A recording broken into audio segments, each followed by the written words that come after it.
অরুণিতা কাঞ্জিলালের গান শুনবো বলে কাল গিয়েছিলাম কাটোয়া পৌরমেলা কেডিআই মাঠে, কিন্তু গান না শুনেই বাড়ি চলে এসেছি। হাই, আমি Priya, welcome to my mini blog. KDI মাঠে 2 তারিখ থেকে শুরু হয়েছে এই পৌরমেলা, যেটা আগে হয়তো নাম ছিল সবলা মেলা, এম আই রাইট? তো চলবে 6 তারিখ পর্যন্ত, অর্থাৎ কাল পর্যন্ত। মেলায় যাওয়ার আগে আমরা গিয়েছিলাম গ্রিল কিচেনে পেট পুজো করতে, আর অর্ডার করেছিলাম ড্রামস অফ হেভেন। এটা বেশ বাজেটের মধ্যে ভালোই খেতে, আমার টেস্টটা ভালোই লাগে, বাট আগের দিন টেস্টটা খুব একটা ভালো ছিল না।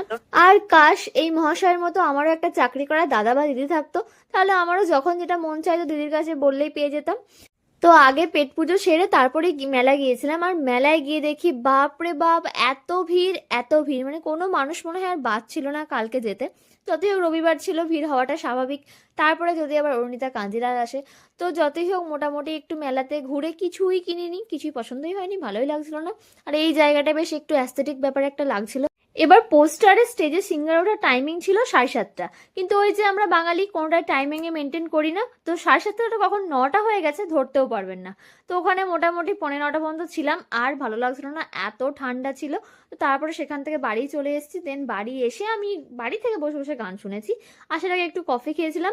আর এই যে বাড়ি থেকে বসে বসে খানিকটা গান শুনলাম, বাড়িতেই একটু নিজের মতো করে নেচে নিলাম, এনজয় করে নিলাম, এইভাবেই কাটিয়ে দিলাম। সামনে থেকে তো দেখা হলো না।